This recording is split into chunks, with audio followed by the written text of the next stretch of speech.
far from perfect. Far from normal. This podcast is far from normal.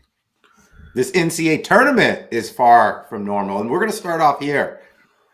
NIL has ruined the Cinderella stories, Big Ben. We've had one buzzer beater. It was on Sunday when I was eating pizza. It was Maryland against Colorado State. The highest seeds in the Sweet 16, you got a number 6 BYU and a number 10 Arkansas. Those aren't Cinderella stories. Look at this. BYU beat Kansas, Arizona, Iowa State, Baylor. Arkansas started 0-5, lost 6-7 in January.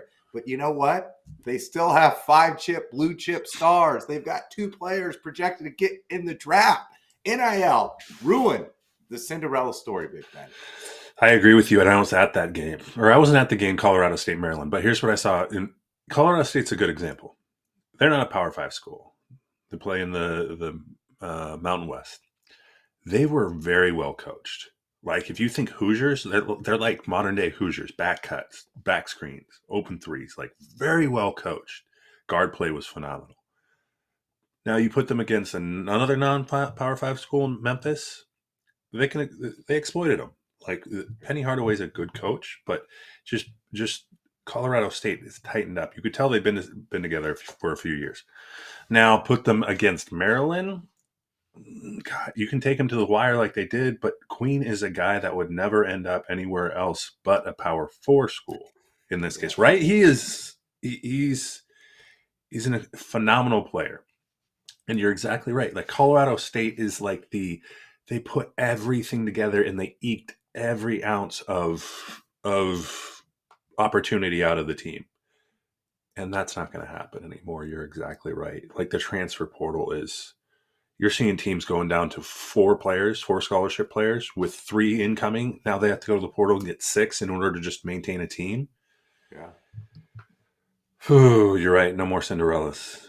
Like, it's a new type of one and done. Actually, it's a 2-pronged one and done.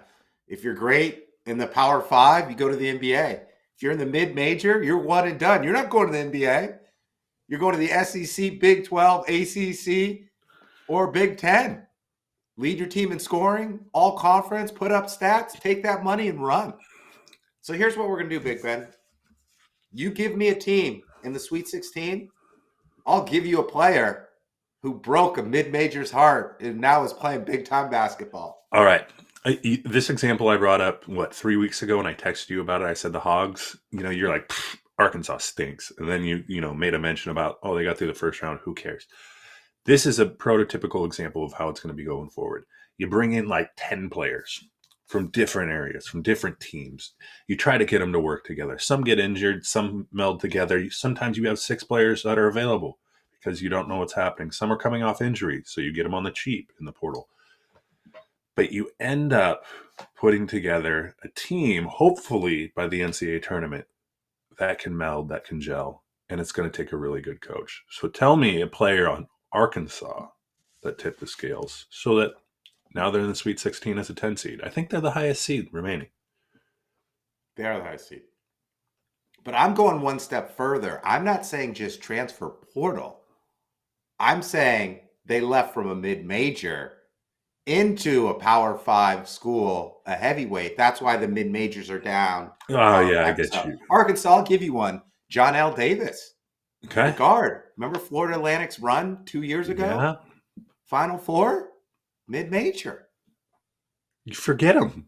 Like, that's the thing, is like John L. Davis. I remember him Florida Atlantic. He comes to Arkansas. He's muddled. He's diluted. I don't remember him anymore. Yeah. Right? Like, these guys have... He's like the 3rd best player, maybe 4th best player in Arkansas. Exactly. They're the guy. They're the guy on Florida Atlantic. They go to Arkansas. They're struggling to get the ball up. Any shots up. Humbling. A lot of kids are going to be humbled. They're going to sacrifice for the ability to go to the tournament. Yeah. Do I have that had correct? Success. Well, I mean, let's call a spade, right? Like, when you're in high school and you want to play in college, you want to go to a Power 5 school. You might not get recruited to go to a Power 5 school. You might not have the stats to go to a Power 5 school. So if you get in, you show what you got, you're looking around. You want to play big time basketball. You also want to get paid. I'm not faulting any of these kids. I'm just saying mid majors are down because they're losing all these players. Like I put together this list. Walter Clayton Jr. from Florida, first team All American. He was at Iona. Like JT Toplin, Texas Tech. You'll see him this week and get busy against your Hogs. He was at New Mexico. Like the guys on Michigan, the two 7-footers, Golden and Wolf, FIU and Yale. Like all the players that we're going to see this weekend, somewhere in the top 3 that are making an impact, they're all mid majors.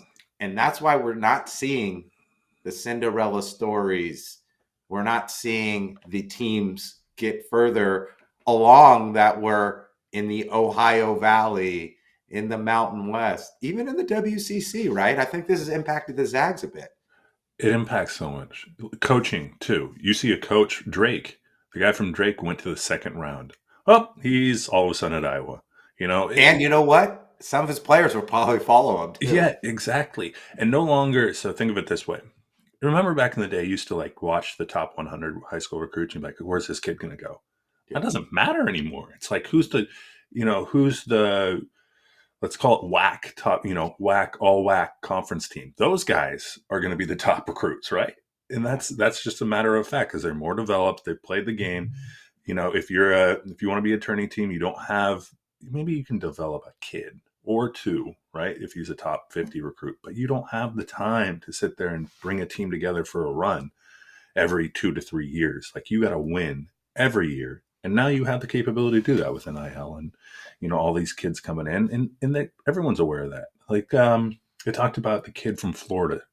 He went out and tested the NBA waters. He said, non-first round guarantee. Normally you might push into just say, I don't care.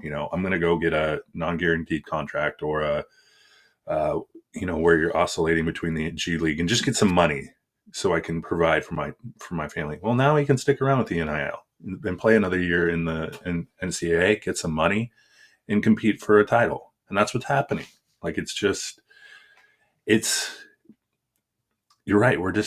I think everyone's right. Everyone's come out and say this. We're not alone in this. Every coach says this. Like we're just, there's no more parity. It's the have and have nots.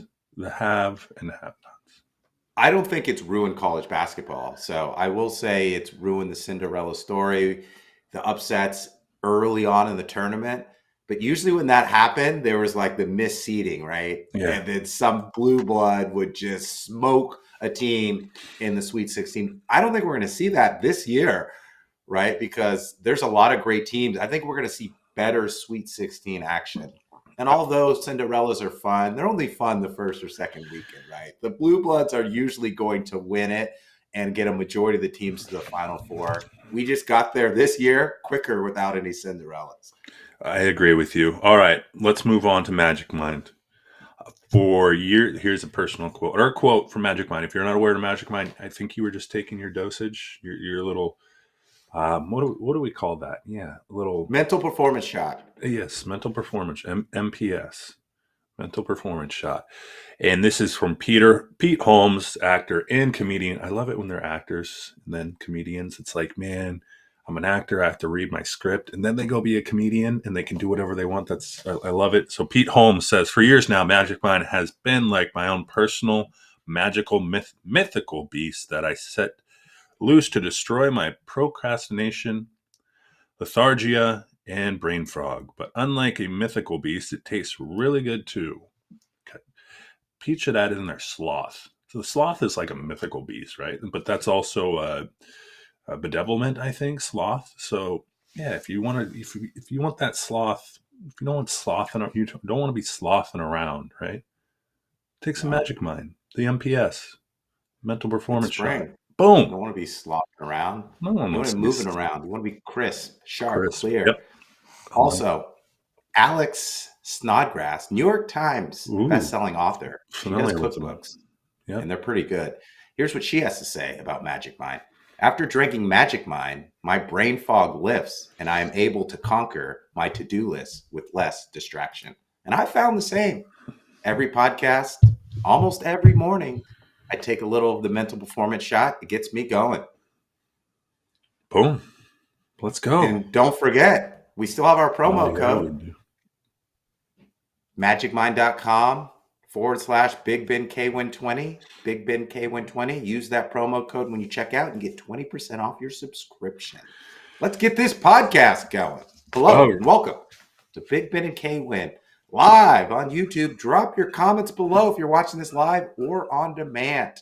More of an audio podcast person, download, listen, subscribe, and 5-star us anywhere you get your audio podcast. I'm K Winn. He's Big Ben. Today, it's all NCAA. We just talked about the Cinderella stories. We're going to do a little redraft for Final Four. We'll talk some headlines, and we'll get you out of here. Where do you want to start? Cinderella stories. You'd argue, are there any this year, really? But looking back, there aren't really. You know, it was one of those weekends where you sit there and go, okay, that game's out of hand. Oh man, I got to wait till the next window to even see a good game. And then you got Arizona, Oregon, which was a great game down the stretch. You had a few games that both fans were in it. You had teams that had been there, never been there before, or only a few times. What grade would you give the tourney? Like, were you satisfied? I mean, A+. Were you, always, no matter what? Basketball all day long, right? Action everywhere. It's always an A. There's always a storyline. There's always a headline. There may not be a Cinderella story, but you've got Coach Calipari, right? Like, everyone pushed him out of Kentucky. He can't coach. He can't recruit. And oh, by the way, he gets his team to the Sweet 16 and he beats Rick Pitino and St. John's, right? You've got Purdue. Like, oh, they don't have the big guy anymore. They don't have Zach Edey. They can't win. They're in the Sweet 16, one game away from the Elite Eight. You've got Duke, best player in the country. So the storylines are always there. It's always an A+ for me. I would agree. Even though, and like you said, there's always the teams that you're like, you're filling out your bracket. You're like, there's no way that team gets there, right? You don't feel great. But then this year, it's been like, they got there. Yeah. To your point, they somehow got there. Pitino, I will give him this. He showed up at his son's game, having already been out of the tournament, having already been humbled by Mr. Calipari. He could have mailed it in and gone to Barbados or Cabo or wherever, but no, he showed up at his son's game. Son also lost too, so maybe there was something to that. But I think the storylines are still there. Just the fun. Everyone's looking at their bracket this year because it is pretty chalky. Like, everyone's kind of in it now, right? When there's so many upsets, people don't predict those. Some people fall off. You know, their winner. Some people might have had St. John's, but for the most part, everyone's still in the bracket. Everyone's still engaged. Everyone's going in the second weekend, you know, still updating their, you know, the status of their bracket and so forth. It's still a good draw, still a great draw, still probably the best. So I heard someone say, you got the NCAA tournament, 2 weekends, right, where there's just packed chock full of games before you get to the Final Four, and then you have the Masters. So like for 3 weekends in a row, you just got sports. It's euphoric. Almost like you have Major League Baseball opening day in 2 days. Yes. Oh man, we're in it. We're in it. Ride the waves. The storyline I'm watching, a couple. So you got John Shire, 37. I've been the first to not be as high on him for the X's and O's, but he does, I think, have probably the best team left in the country, the best player in the country. 5 guys, all play D, all can switch. They're dominant. Coach K won his first title at 38 in 1991. John Shire gets it this year. Next year, he's got the Boozer twins, Carlos Boozer's kids, Cameron Boozer's probably the top player in the country. We could see a new legacy being born at Duke and a new run, which seemed unthinkable a couple years ago once he started. Like, he seems more calm. He seems more poised. His team is playing much better. I think he's finally settling into taking over for arguably one of the greatest college basketball coaches of all time. you're not going to blot out Coach K overnight, right? No, it's just a matter of fact. The guy, not only was he great at Duke, but he coached USA basketball for a long time, or at least participated. And you're right. And then just the legacy of players that went through that program with Coach K. But for John Shire to, and I don't know if you watch any of his post game interviews. I mean, you can tell he's got a tone, right? Yeah. He's monotone. He's not up. He's not down. He's directive. He knows what he's doing at this point. And it's easy when you got the best player in NCAA basketball playing for you. I mean, would they win by like 20 and 15, maybe beyond Yeah. that? And it wasn't even as close as the box score said. And lost in all of this is Tyrese Proctor, the Yes. sharpshooter. Like, I think he had 7 threes. If he's shooting the lights out, you've got Cooper Flagg, you got Con Knipple, and you've got Sion James, who's like a linebacker. Like, there's just so many weapons. It was almost a blessing in disguise for Cooper Flagg to get hurt and miss some of those games in the ACC tournament, because when he's off the court, they can still play and they can score. Like, that's what hurt the Warriors so much, is they didn't have the other guys around them to score when Curry was on the bench. They have Butler now, obviously, but Duke is looking good. I'm going to give you this. Whoever wins this year's title is going to benefit long term. And here's why I say that. If you're a player, right, you want to come, you're transferring with not only the opportunity to win, but to win a title. And so if you win a title, I think that buys a year for you of development, meaning you can go recruit a guy and say, hey, you won't hit the floor right away, but come back up and you'll have a good opportunity to win a championship. I mean, we've already seen that we won a championship last year. So for whomever, if it's Duke, if it's Auburn, you're going to get probably the opportunity to tell some of these big time MAC or big time WAC or big time whatever, SWAC, whatever little league you want to talk about. You can recruit them. Then you're not going to be the guy, but you're going to have an opportunity to win a championship.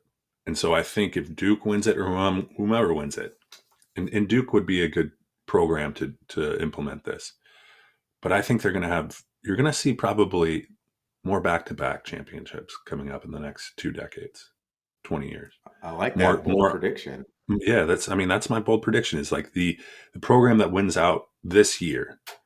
It's gonna more players are gonna be attracted to that, right? You're gonna get a copious amount of 2-year transfers, right? Or with 2 years remaining of eligibility, and you'll have an opportunity to develop those kids. And the reason I say that, Shire and Duke are probably the best program fit to kind of carry that narrative. Like, We're hey, the New come to York Duke. Yankees of college basketball. Sure. And everyone wants to play for a winner. So if you win, more people want to get on board. Like, exactly. Love them or hate the Yankees. Like, the free agents still go there. Players will go, I'll release my no trade clause to go to the Yankees. Like, I think you could see Duke start to take off and head in that direction of dominance. Yeah. And it's you're selling the resume, right? You're selling the school to these kids, and the results are you're in the tournament, you're going to the Sweet 16 or beyond. If you're not doing that, it's a harder sell, right? If you're lower end Colorado, say in the Big 12, you're still not getting these recruits because the recruits want to go play for someone that's a coach that's established. You've been there, you know how to get there, and an opportunity to play 3 or 4 games because these kids are getting more money at the end of the day the further they go in the NCAA tournament. Right. The more they believe they can, the further they go, the more exposure they get, the more money they get, you name it. Yeah. And I think you kind of highlighted it earlier, but just to double down on it, like, coaching matters so much more now because you not only have to recruit the high school players, you've got to kind of watch Division II, the mid majors, and you got to bring all these different personalities into your program. Whereas 5, 6 years ago, you probably only had like 2 or 3 new players coming in. Now you could have like 6, 7, 8 players coming in, some who've already experienced success at the college level. And you have to get them to buy into your program. You have to manage their NIL money. You have to manage their egos and get them all playing unselfish basketball to cut down the nets in April. It's gone are the days, Bill Walton used to talk about it, recruit, players, right? And just the best players. I didn't recruit positions necessarily, but I recruited the best players, fits for our program.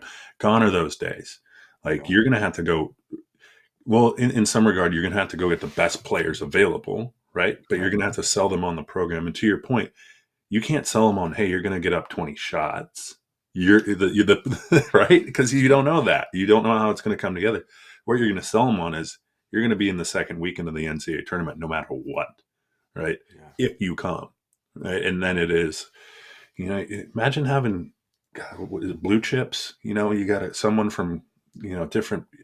You're not recruiting locally anymore. You're recruiting like I said, the all conference players from all the lesser leagues, and Yeah. hoping they can come together and gel and meld. Someone said this. I didn't believe it, but I looked into it and it's true. So Kentucky, all of their players this year, none of them actually scored a bucket at Kentucky last year. Mm-hmm. So like all new players.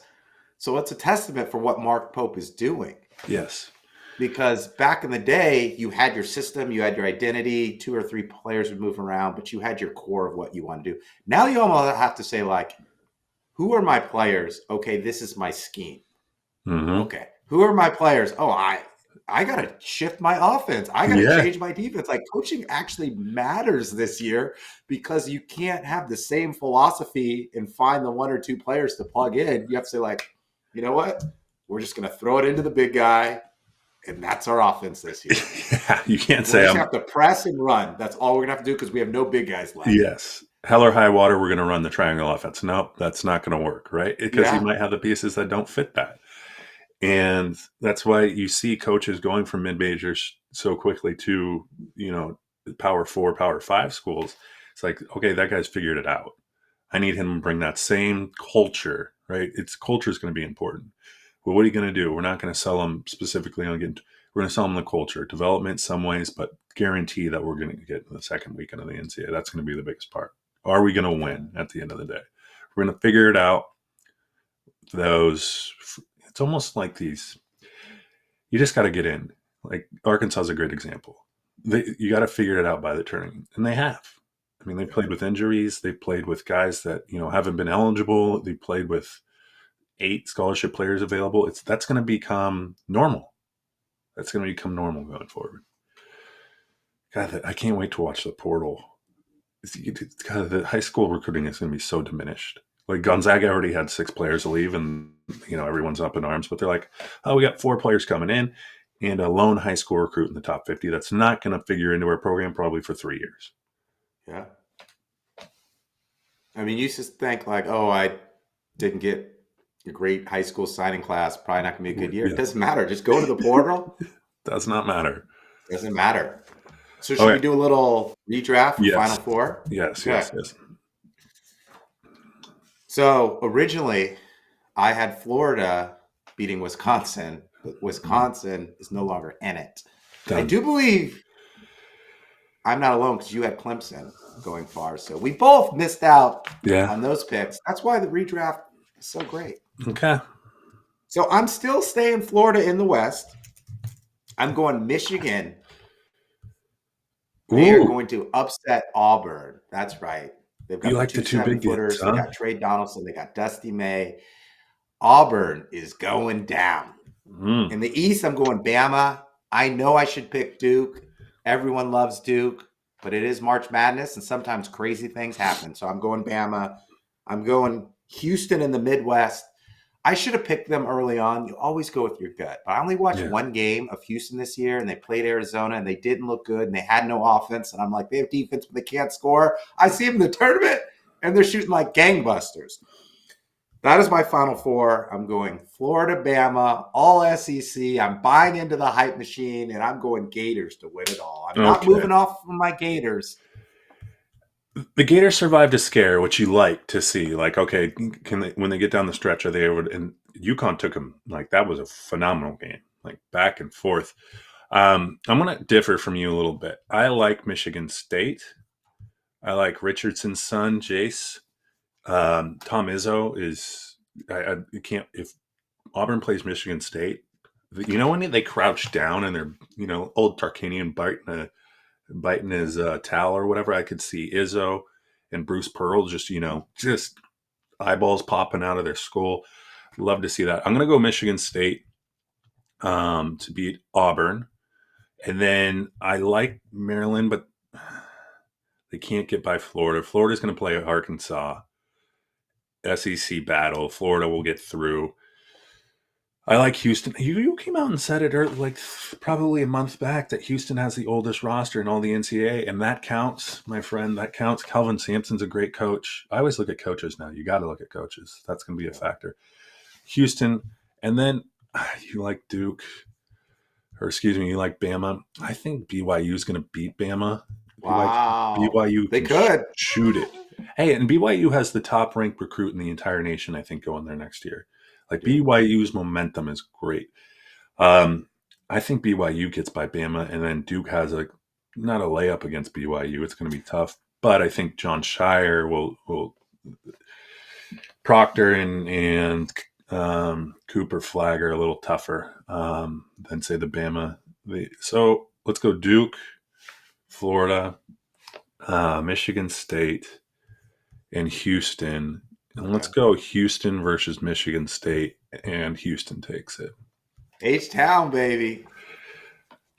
Who's the lefty? Do you think Kelvin Sampson takes the Natty Trophy back to Pullman to show his respect for the Cougs? If he wins it, WSU might retire his jersey as kind of like a claim, like kind of in the way that we would retire Gardner Minshew's jersey. Yeah. Who cares if they just were here for a year or two? We'll put them up in lights. Kelvin Sampson's been around a long time. Yeah. The guy takes care of himself because he looks great. He's Great. still around, still recruiting. And Houston's been to 6 straight Sweet 16s, Mm-hmm. the longest streak there is in the NCAA. So that program, if Houston wins it, just new to the Big 12, right? Yeah. If Houston wins it, that's dangerous because Texas is a fertile. There's a lot of schools that you can go recruit in and around to bring into to. I don't know if they're the program much like Duke, but 6 straight Sweet 16s is a selling point, right? You're Yeah. guaranteed the second weekend. That's what you want. You know what I love about Houston is every year for the last 4 or 5 years when Kelvin Sampson's been coaching is they're always like a top 5, top 7 school. And I haven't heard of any of their players and I don't know any of their players, but they're all tough. They all play defense. And then once you watch a couple games, you're like, oh yeah, that guy's going pro. That guy's Yeah. going pro. Like, I don't know. He's got a system. He's got a mold. He's got a plan. And I think it might actually pay off if they can get by. They play Duke. Yes, they'll play Yeah, Duke they in the Final definitely do. Four. So, coaches are going to matter just as much Yeah. as players, right? Because you're no longer is it like you're not. It's not the program in its entirety. It's like the coach and the culture and what you're going to do moving forward. I You know think. what's crazy about all this is remember 2 years ago, Coach Prime, Dion, like, oh, how is he going to win? All these players coming in his program, college sports are ruined. And then we're seeing it now in college basketball in real time. I mean, Josh Pastner, if you guys remember that guy, he was in and around. He got to go get a name. Like mid majors might work it. You might be able to go like Iowa, might go hire a guy, Drake, right? Then his selling program is, hey, I took Drake to the tourney. What can I do with Iowa, right? Money, Yeah. NIL. But even for lesser schools like UNLV, who just hired Josh Pastner, you need a splash. You need a name, kind of like Memphis with Penny Hardaway. You need someone that's going to attract kids to even consider your program. Yeah. And unless you're winning, unless you're guys like Kelvin Sampson, that's going to be hard. Pope's done a great job this year. I'll give him that. Great job. Texas just signed Sean Miller Yep. and Sweaty Sean Miller. sweaty Sean Miller. And he's still innocent from his U of A days, but you have to believe that experience in Arizona where he's supposedly paying players, he knows how to negotiate NIL deals. It got him this opportunity. Texas has so much money, right? Oh, And that's now he doesn't good. have to do it like all off book, all from a burner phone. Like he can do it like in real time. He's a great coach. He just had to navigate in that gray area of college basketball. He doesn't have to do that anymore. I think it's a great hire for Texas because he can coach. No more manila envelopes, direct deposits these No. days, right? Yeah. It's Just amazing. slide into their DMs with like a Venmo account number. This weekend's going to be wonderful. Following weekend, you're going to have the Final Four and the Master Tournament, I believe. I might be wrong on that. It might go Masters of the Final Four is the 5th or 6th. I think Masters is the Masters of the following following weekend. weekend. Yeah. So I mean, Or this next 3 weeks are just going to be impeccable in the way of. Here's what you need to do: clean up the house, tidy it up, do whatever you can to where you get at least 3 to 4 hours in butt on couch for the weekend, because you're going to want to if, watch these games live. NCAA yeah, tournament second, you can't DVR much. no. You're already getting texts about it. What's going on? If you have a significant other, gift her or Yeah, him a spa day. If you exactly. have kids, take them to see Grammy. There's a rise in drop offs at the grandparents. Yeah. Um. Okay, I got Houston. You got Florida. Gators. Gosh, the Gators are good. I Gators are think they're going good. to benefit from getting through that close game. Yeah. Everyone kind of wrote off UConn because they weren't as good as they've been, but they still played hard and they were in that game. They took Florida down to the wire. If UConn could have hit a couple shots here or there, well, same thing with St. John's. It'd be a different story. But it just comes down to defense, toughness, and not giving up, right? Because it doesn't always look pretty, but you need that leadership to help pull your team through. For the sake of basketball, so UConn's, we can end on this, and this might be kind of how it goes in terms of what are we going to call that? What's the term where everyone comes together, or so UConn isn't yet Camaraderie. what? No, everyone. So UConn's not even in a Big Five or Power Four or Power Five conference yet, right? Um, so I think really near term, you're going to see them opt into some conference, whether that's ACC, Big 12, or I don't know, they're in talks of the new Pac 12 and so forth. Because I think what happens this year blots out. You're not out of the first weekend anymore, even though you won back to backs. Like it blots out a lot of that. Like it's going to be, and are you not in a Power Five school? You better have a lot of NIL. I think the Zags are going to suffer a little bit Yeah. in that same regard. So winning is only going to go so far. It's going to be how much can you pay me, and what'd you do last year? What'd you do last year? Yeah, that's true. You're only as good as your last run. Yeah. I'm headed to the Final Four. No, I got new merch. Let me know what you think of it. I It's gonna looked be at the merch t-shirt. this year. The merch was garbage this year. It's, I'm coming out with new merch. you for the Final Four? Yeah. What is it? Cinderella's red shirting. She's taking a year off. Oh, She'll be that's back good. though. She always comes back. That's good. And what are you going to do? Her kind of like curled up, head down, maybe with a like one of those X's and O's boards next to her. That's good.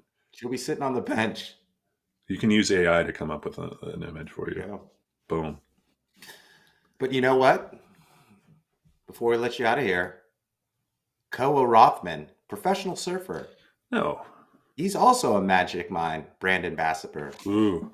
Brand ambassador. Here's what he has to say. Magic Mind helps me lock into a focused state that I need to be in, whether I'm surfing pipe or working my next big project. Ooh. Okay. Yeah. You go. You go. God, we should. All coaches should take Magic Mind. Yeah, they should. They should use our promo code Big Ben K Winn Let's just 20 so they get 20% off. what we we need to talk about next time. We need to expose this. There, I forget. I think it was Texas A&M first round. Some guy missed a few shots, Mm-hmm. and they ended up, I think, losing. There are people going in and chastising athletes about their performance based relative to their gambling outputs and the amount it cost them. Oh, wow. Yeah, we gotta expose that. We gotta Are expose we that. exposing the gamblers? We're exposing the gamblers. Yes. Like, Okay, I just wanted to make sure we're on the same page. gosh, your $15 parlay bet isn't worth threatening some kid with some retribution just due to the fact that he missed a free throw. Like, let's go. We could grow up a little bit. Like, Yeah. I don't What if know. we came to their work and we were gambling on their performance? Hey, wake up, sweetie. Yeah. Well, you know what? You know what they should have to do. In on the other side, let's call it about the other side. If they win you money, you should have to send them the thank you card. Exactly. They're Or give them a direct to 'em. cut. Sure, yes, You know how absolutely. you tip out the dealer in blackjack once Yes, you leave? tip out the player. That you sure Yeah, you're right. Did a play like have some sort of algorithm? Did the player who contributed most to the win? You need to give that guy a cut. yeah. Absolutely. If I you're gonna, mean, some might say that's a form of point shaving. yeah, sure. But I mean, we can find something that works. If you're gonna disparage them for not helping you win, you got to give them credit and gratitude when you do win. I agree. Handwritten note required before, There you like go. something before making this bet. You agree to a handwritten note. Yeah. Just wait till they graduate and leave and then give them their tip. Right there, you And go. it's stop fixing. They can accumulate money. That's a great Yeah. idea. Love it. God, betting's so big. Gambling is massive. Huge. Billions. Probably I just on know. this tournament. It's ridiculous. Yeah. Well, let's get out of here. I got to go play some bets for this weekend. Boom. Whoa. Who's Go your book? Gators. Who's your bookie? His name's Wheezy. He lives in Pacific Northwest. Go Gators. I'm with you. We're a Gator household. Let's go. All right. All right. Peace. Later.